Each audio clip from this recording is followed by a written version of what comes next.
Welcome friends, hope so you all will be fine with the grace of Allah Almighty. Now we are discussing about the tenses. बहुत से लोग tenses को लेकर के बहुत परेशान होते हैं कि ये बहुत शायद डिफ़िकल्ट है या फिर इसको टेंस को बेसिकली टेंशन भी कहा जाता है। कुछ स्टूडेंट्स को बिल्कुल टेंशन के तौर पर लेते हैं कि ये बहुत ज़्यादा टेंशन का काम है, इसलिए इसको टेंस कहते हैं। लेकिन बेसिकली टेंसेस जो है वो किसी भी ज़माने को कहा जाता है। हम आज जो है वो अपनी डेली रूटीन में जो बातचीत करते हैं या जो काम करते हैं या जो एक्शन करते हैं वो 3 ज़मानों पर मुश्तमिल होता है। जब हम बात करते हैं प्रेजेंट की, फ़िलहाल की, जो काम मैं अब कर रही हूँ वो फ़िलहाल पर मुश्तमिल होता है या प्रेजेंट टेंस पे होता है। वो तमाम की तमाम बातें जो कि पीछे माजी में किसी वक्त हो चुकी हैं वो पास्ट कहलाती हैं, फ़ेल माजी कहलाती हैं। वो तमाम के तमाम काम या फिर वो बात जो मेरी मुस्तकबिल से रिलेटेड होगी वो फ्यूचर कहलाती हैं। प्रेजेंट में हम आज से रिलेटेड, अभी मौजूदा वक्त से रिलेटेड जो है वो बात करेंगे। जैसे मैं खाना खाता हूँ, पीता हूँ, खेलता हूँ, रोता हूँ, हंसता हूँ, गाता हूँ, ये तमाम के तमाम काम प्रेजेंट में किए जा रहे हैं। वो तमाम के तमाम काम जो कि माजी में किए गए हैं, खाना खाया, पिया, रोया, हंसा, गाया, ये तमाम के तमाम माजी हैं, तो इसको पास्ट कहा जाता है, पास्ट टेंस कहा जाता है। वो तमाम के तमाम जो आगे किसी वक्त में आप करने वाले हैं या करेंगे जो है उसमें मैं खाना खाऊंगा, पीऊंगा, रोऊंगा, हंसूंगा, ये तमाम के तमाम फ़ेल मुस्तकबिल है, तो फिर इसको हम फ्यूचर टेंसेस कहते हैं। हम अपनी डेली रूटीन में या डेली टॉक में आप नोटिस करेंगे कि हम 3 ज़मानों की बात करते हैं, उर्दू में हो या इंग्लिश में हो, उसमें हम 3 ज़मानों की बात करते हैं या 3 टेंसेस की बात करते हैं। या तो मैं आज की बात करूँगी, या मैं गुज़रे हुए कल की बात करूँगी, या मैं आने वाले कल की बात करूँगी। जब मैं आज की बात करूँगी तो मैं प्रेजेंट की बात करूँगी या फ़िलहाल की बात करूँगी। मैं वो बात करूँगी जो कि गुज़री हुई होगी तो मैं फ़िल माजी की बेसिकली बात कर रही हूँ या पास्ट की बात कर रही हूँ। वो तमाम बात जो आने वाले कल में होने वाली हैं या होंगी वो तमाम की तमाम फ़ेल मुस्तकबिल होंगे या फिर फ्यूचर होंगे। इन सब चीज़ों को जानने से पहले हम जानते हैं कि ये टेंसेस बेसिकली होते क्या हैं। The tense is a verb tells you when a person did something or when something existed or happened. Tenses हमें ये बताते हैं कि जो वर्ब है, किसी भी पर्सन ने जो वर्ब किया है या जो एक्शन किया है उस वो किस टाइम में किया है, वो प्रेजेंट में किया है, वो पास्ट में किया है या वो फ्यूचर में करेगा। ये तमाम का तमाम हमें टेंसेस बताता है। जो डेली रूटीन में हम जुमले बोलते हैं, जो बात मैंने अभी कही है वो प्रेजेंट की होगी। जो बात मेरी पिछली हो गई है, जो बात मैंने पिछले थोड़ी टाइम पहले की है वो माजी का हिस्सा बन चुकी है तो वो पास्ट हो गई है। या जो बात मैं आने वाले अगले लम्हे में करने वाली हूँ वो तमाम का तमाम फ्यूचर होगा। तो हर वो बात या हर वो एक्शन कुछ भी हो सकता है। किसी भी इंसान का वो एक्शन जो है जब ये बताता है कि वो किस टाइम में हुआ है या वो वाक़या या वो हैपनिंग जो है वो किस टाइम पीरियड में हुई है, तो इसको कहते हैं tenses. So there are 3 main tenses of the present, the past and the future. हमारे पास 3 मेन टेंसेस होते हैं। पहला प्रेजेंट होता है, दूसरा पास्ट होता है और तीसरा फ्यूचर होता है। प्रेजेंट अभी हम लोग ऑलरेडी पढ़ चुके हैं, हाल को कहते हैं, पास्ट माजी को कहते हैं और फ्यूचर मुस्तकबिल को कहते हैं। इन सब में हमारे पास टेंसेस की 3 मेन ब्रांचेस यही होती हैं, प्रेजेंट, पास्ट और फ्यूचर। फिर इसके अकॉर्डिंगली हम present indefinite, present continuous, present perfect continuous, इसी तरह पास्ट की past indefinite, past continuous, past perfect continuous. इसी तरह फ्यूचर में future indefinite, future indefinite, future perfect continuous और फ्यूचर कॉन्टिन्यूस होता है। ये तमाम की तमाम इसकी सेमी ब्रांचेस होती हैं या सेमी इसको कैटेगराइज्ड किया जाता है। हमारे पास टोटल 12 टेंसेस होते हैं, ठीक है। उसमें से जो फर्स्ट है द प्रेजेंट सिंपल टेंस, इसी को आज हम डिस्कस करेंगे और ये ही हमारा लेक्चर होगा। Okay, we use simple present tense to talk about present habit, permanent situations and general truth. किसी काम का करना होना मौजूदा ज़माने में या फिर ज़माने हाल में पाया जाए तो इसको फ़ेल हाल कहा जाता है।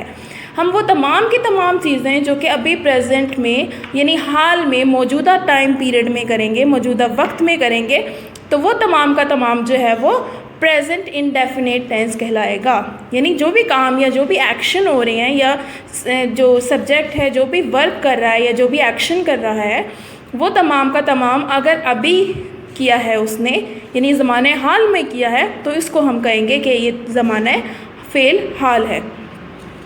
यहाँ पर हमें कैसे मालूम होता है उर्दू या इंग्लिश में कि किस तरह के जुमलों को पढ़ के हमें महसूस होता है कि हाँ ये जुमले जो हैं वो प्रेजेंट इंडेफिनेट हैं या परफेक्ट हैं, पास्ट हैं, फ्यूचर हैं, कैसे मालूम होता है? प्रेजेंट इंडेफिनेट की उर्दू में जुमलों में पहचान हम डेली रूटीन में जब हम बोलते हैं, लिखते हैं या किसी से बात करते हैं तो हम ये नोटिस करते हैं कि फ़िक्रे के आखिर में हम ता है, ती है, ते है वगैरह लगाते हैं। जैसे मैं खाना खाता हूँ, वो ये इस्लामाबाद आता है, हम स्कूल जाते हैं, वो रोता है, तुम हंसते हो, ये तमाम के तमाम जुमलों के आखिर में ता है, ती है या ते है आता है। अकॉर्डिंगली सिंगुलर के लिए ता है, ती है और प्लूरल के लिए ते हैं यानी प्लूरल है। अब हम ये जान लेते हैं कि किसी भी जुमले का या किसी भी सेंटेंस का स्ट्रक्चर क्या होता है या एक सेंटेंस किस तरतीब से मौजूद होता है हमारे पास या किस तरतीब से हम किसी भी जुमले की अदायगी करते हैं। जुमला बनाने का कुलिया, स्ट्रक्चर ऑफ सेंटेंस। किसी भी सेंटेंस में 3 चीज़ें मौजूद होती हैं। सबसे पहला हमारे पास सब्जेक्ट होता है, उसको कहते हैं फ़ाइल, काम करने वाला। वो नाउन हो सकता है, वो कोई भी चीज़ हो सकती है, जो काम कर रहा है वो हमेशा सब्जेक्ट होगा। वर्ब जो है वो उसको फ़ेल कहते हैं। फ़ेल मीन्स काम करना, एक्शन, काम। नेक्स्ट आपके पास है ऑब्जेक्ट। ऑब्जेक्ट कहते हैं मफूल को, जिस पर काम हो रहा है। ये काम करने वाला जिस पर काम कर रहा है उसको ऑब्जेक्ट करते हैं। काम करने वाला सब्जेक्ट है और काम जिस पर हो रहा है वो ऑब्जेक्ट है और जो काम हो रहा है उसको वर्ब कहते हैं। यहाँ पर मेरे पास एक उर्दू में जुमला मौजूद है। हम देखते हैं अब कि उर्दू और इंग्लिश में जो चीज़ों की तरतीब है क्या वो एक जैसी होती है। मैं सेब खाती हूँ, इसमें सबसे पहले सब्जेक्ट है, उसके बाद ऑब्जेक्ट है और लास्ट में वर्ब मौजूद है। ये एक उर्दू का सेंटेंस है। उर्दू में जुमले की तरतीब कुछ इस तरह होती है, सब्जेक्ट, ऑब्जेक्ट और लास्ट में वर्ब। लेकिन अब हम देखते हैं कि इंग्लिश में भी जुमलों की यही तरतीब होती है, इंग्लिश में जुमलों की ये तरतीब नहीं होती। Sentence method in present indefinite tense, किस स्ट्रक्चर से या किस फॉर्मूले के थ्रू जो है वो सिंपल प्रेजेंट टेंस जो है या इंडेफिनेट टेंस जो है वो को बनाया जाता है। सबसे पहले सब्जेक्ट होता है। सब्जेक्ट कुछ भी हो सकता है, आई, वी, यू, ये तमाम के तमाम प्रोनाउंस है। प्लूरल में नेम भी हो सकते हैं, नाउन भी हो सकते हैं। ये तमाम के तमाम subject plus first form of verb और उसके बाद ऑब्जेक्ट। इसमें हमेशा इंडेफिनेट टेंस में फर्स्ट फॉर्म ऑफ वर्ब ही लगती है। अच्छा, इसकी सेकंड ये होता है कि आपका ही, शी, इट और सिंगुलर जो प्रोनाउंस हैं या फिर नाउन्स हैं उनके फर्स्ट फॉर्म के साथ एस या ई एस को ऐड किया जाता है। फर्स्ट फॉर्म ऑफ वर्ब के साथ ऐड किया जाता है एस या ई एस। ये चीज़ हमें बताती है कि ये सिंपल प्रेजेंट टेंस है या प्रेजेंट इंडेफिनेट टेंस है और लास्ट में इसके ऑब्जेक्ट होता है। वो अच्छी किताबें पढ़ती है। पहले तो हमें इसकी लास्ट में उर्दू में रिकग्निशन देखनी है कि लास्ट में क्या है, ती है लिखा हुआ है, यानी ये प्रेजेंट इंडेफिनेट टेंस है। वो इज़ अ सब्जेक्ट, अच्छी किताबें इज़ अ ऑब्जेक्ट एंड पढ़ती है इज़ अ वर्ब। उर्दू में इसकी तरतीब ये है। अब हम देखते हैं कि इंग्लिश में इसकी क्या तरतीब है। She reads good books, she is a subject, reads is a first form of verb plus S या ई एस और plus good books is a object. English में तरतीब subject plus first form of verb of S या E S और object. Urdu में वो is a subject, अच्छी किताबें इज़ ऑब्जेक्ट एंड पढ़ती है इज़ वर्ब। ओके, वो बात करता है, he talks, he is a subject and talk is a verb with S और ई एस अकॉर्डिंगली। इसके बाद हम देखते हैं कि नेगेटिव बनाने के लिए हमें क्या करना पड़ता है इंडेफिनेट टेंस में। नेगेटिव बनाने के लिए हमें हेल्पिंग वर्ब यूज़ करने पड़ते हैं जो कि डज नॉट और डू नॉट होते हैं। इसका क्या फार्मूला है, किस तरतीब से सेंटेंस को नेगेटिव बनाया जा सकता है। सबसे पहले सब्जेक्ट आता है, सबसे पहले सब्जेक्ट है, उसके बाद डज नॉट या डू नॉट को ऐड किया जाता है, उसके बाद फर्स्ट फॉर्म ऑफ वर्ब लगती है। जब डज नॉट लगा दिया जाता है तो फर्स्ट फॉर्म के साथ एस या ई एस नहीं लगाया जाता है, क्योंकि डज के साथ ऑलरेडी ई एस मौजूद होता है, और उसके बाद ऑब्जेक्ट लगता है। वो अच्छी किताबें नहीं पढ़ती है, she does not read good books. In generally जो है वो हम शी के साथ फर्स्ट फॉर्म ऑफ वर्ब के साथ एस या ई एस लगाते हैं, लेकिन जब हम नेगेटिव बनाते हैं और हेल्पिंग वर्ब लगाते हैं और नॉट लगाते हैं तो हमें फर्स्ट फॉर्म ऑफ वर्ब के साथ एस या ई एस अकॉर्डिंगली लगाने की ज़रूरत नहीं होती। हम ऑलरेडी जो है वो डज़ नॉट लगा चुके हुए होते हैं। अहमद स्कूल नहीं जाता है, Ahmed does not go to school, Ahmed is a singular. हमने यही कहा था कि सिंगुलर के साथ डज़ नॉट लगता है, ही शी इट के साथ डज़ नॉट लगता है, एज यू सीन कि सिंगुलर के साथ डज़ नॉट लगता है, singular Ahmed is a singular, does not लगता है, और ही शी इट के साथ यानी शी के साथ भी डज़ नॉट लगता है। नेक्स्ट हमारे पास एक और चीज़ है, एक और एग्जाम्पल है, वो गाना नहीं गाते हैं, they do not sing a song. As you see के सब्जेक्ट के अंदर वो फॉर्म्स जो कि प्लूरल फॉर्म्स हैं, they is a plural, you we I वे दे आर कंसीडर्ड प्लूरल, और इसके साथ डू नॉट का ऐड करते हैं हम लोग और सिंग आ सॉन्ग। ओके, यहाँ पर हम ये चीज़ समझ चुके हैं कि हमने जब नेगेटिव इंटेरोगेटिव सेंटेंस नेगेटिव बनाना हो सेंटेंस को, तो फिर हम हेल्पिंग वर्ब यूज़ करते हैं जो कि डज़ नॉट और डू नॉट यूज़ किया जाता है, और वो अकॉर्डिंगली यूज़ किया जाता है अकॉर्डिंग टू सब्जेक्ट के सब्जेक्ट हमारे पास क्या है उसके हिसाब से। सब्जेक्ट सिंगुलर है तो हम डज़ नॉट यूज़ करेंगे, सब्जेक्ट प्लूरल है तो हम डू नॉट यूज़ करेंगे।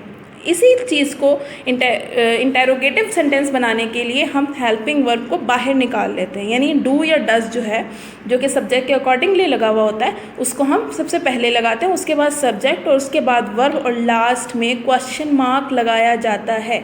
कुछ सेंटेंसेस में ऑब्जेक्ट मौजूद नहीं होता तो वहाँ पर वर्ब के फ़ौरन बाद ही क्वेश्चन मार्क लगा दिया जाता है। क्या वो जाता है?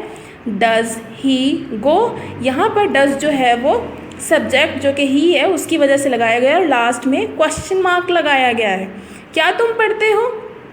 Do you read? Question mark. Do यहाँ पर यू की वजह से लगाया गया है, ये हम ऑलरेडी पढ़ चुके हैं कि यू के साथ हमेशा डू लगता है, और ही के साथ हमेशा डज़ लगता है। क्या तुम पढ़ते हो? Do you read? Question mark. क्या वो सोती है? Does she sleep? शी के साथ डज लगेगा तो क्या वो सोती है। ठीक है, इस तरह से हम इंटेरोगेटिव बनाते हैं जिसमें हम स्टार्ट में हेल्पिंग वर्ब ले आते हैं, उसके बाद सब्जेक्ट होता है और उसके बाद वर्ब को लगाया जाता है। वर्ब की फर्स्ट फॉर्म ही लगाई जाती है तमाम के तमाम इनडेफिनेट में, whether it is negative, positive, interrogative plus negative, तमाम के तमाम में हमेशा फर्स्ट फॉर्म ऑफ वर्ब ही लगती है। अब यहाँ पर हम WH वर्ड्स जो क्वेश्चनिंग वर्ड्स होते हैं उनके सेंटेंसेस को देखेंगे कि उनका यूज़ हम कैसे करते हैं। WH वर्ड्स को यूज़ किया जाता है स्टार्ट में, WH वर्ड्स को यूज़ किया जाता है अगर जुमलों में क्वेश्चन वर्ड्स यानी वेयर, व्हेन, हाउ, हुम, व्हाई, व्हाट वगैरह आए तो इनको सेंटेंस के शुरू में लिखते हैं और उसके बाद डू या डज का इस्तेमाल करते हैं और अकॉर्डिंगली हम लोग अपना सेंटेंस कंप्लीट करते हैं। वो मछली कैसे पकाते हैं, यहाँ पर कैसे है इसलिए हाउ लगा, how does he cook fish? Question mark. How कैसे, उसके बाद डज लगा है क्योंकि यहाँ पर हमारे पास जो सब्जेक्ट है वो ही है, ही की वजह से यहाँ पर डज लगा है। How does he cook fish? तुम कहाँ रहते हो? Question mark. Where do you live? Question mark. Where यहाँ पर कहाँ की वजह से आया कि कहाँ, where do you live? Question mark. Okay, next हमारे पास कुछ एग्जांपल्स मौजूद हैं जिनको हम पहले सिंपल में बोलेंगे, फिर उसको नेगेटिव बनाएंगे, फिर इसको इंटेरोगेटिव और फिर interrogative plus negative plus interrogative बनाएंगे। ओके, सबसे पहले हमारे पास अमजद दरवाज़ा बजाता है। Amjad Knox the door. Amjad दरवाज़ा बजाता है। अगर हमने इसी सेंटेंस को नेगेटिव बनाना हो, अमजद दरवाज़ा नहीं बजाता है, Amjad does not knock the door, यहाँ पर वर्ब की एस कट हो जाएगा क्योंकि हम ऑलरेडी डज नॉट लगा चुके हैं। फिर उसके बाद है क्या अमजद दरवाज़ा बजाता है? Does Amjad knock the door? क्या अमजद दरवाज़ा नहीं बजाता है? Question mark, sorry. Does Amjad not knock the door? तुम सच बोलती हो, you speak the truth, you speak the truth. तुम सच नहीं बोलती हो, you do not speak the truth. क्या तुम सच बोलती हो? Do you speak the truth? क्या तुम सच नहीं बोलती हो? यू डू नॉट, क्या तुम do you not speak the truth? Question mark. Okay, तुम्हारे अब्बू चमड़े का कारोबार करते हैं। Your father deals in leather. Father, your father की वजह से फर्स्ट फॉर्म ऑफ वर्ब के साथ एस लगा है। इन लेदर, तुम्हारे अब्बू चमड़े का कारोबार नहीं करते हैं। Your father does not deal in leather. चूँकि your father is a singular और इसके साथ हम डज नॉट यूज़ करते हैं और ये एस कट हो जाता है क्योंकि deal is a verb. So leather in the, deal in the leather. क्या तुम्हारे अब्बू चमड़े का कारोबार करते हैं? Does your father deal in leather? Question mark. क्या तुम्हारे अब्बू चमड़े का कारोबार नहीं करते हैं? Does your father not deal in leather? Question mark. ये मुर्गियाँ अंडे देती हैं। The lion lay eggs, the hen lay eggs, sorry, the hen lay eggs. ये मुर्गियाँ अंडे देती हैं। The hen lay eggs. Okay, जब हमने इसको नेगेटिव बनाना है, ये मुर्गियाँ अंडे नहीं देती हैं। The hen do not, actually hen is मुर्गियाँ, प्लूरल है ना, तो डू नॉट ले एग्स। क्या ये मुर्गियाँ अंडे देती हैं? Do the hen lay eggs. क्या ये मुर्गियाँ अंडे नहीं देती हैं? Do the hen not lay eggs. वो एक दुकान चलाता है। ही रन्स अ शॉप, एक simple tense. He first form of verb के साथ एस या एस लगता है, जैसे कि आपको पता है सब्जेक्ट की वजह से कि सब्जेक्ट क्या है। अगर हमने इसको नेगेटिव बनाना हो, he does not run a shop, he does not run a shop. Okay, फिर अगर हमने बनाना हो इसको इंटेरोगेटिव, क्या वो एक दुकान चलाता है? Does he run a shop? क्या वो एक दुकान नहीं चलाता है? Does he not run a shop? Question mark. वो सूरज तुलू होने से पहले उठते हैं। They get up before sunrise. They की वजह से गेट अप लिखा है, अगर ही होता तो ही गेट्स अप। ओके, दे चूँकि प्लूरल है, प्लूरल के साथ वर्ब में ऐसे एस की ऐड नहीं होती। ओके, अगर हमने इसको नेगेटिव बनाना हो, वो सूरज तुलू होने से पहले उठते हैं।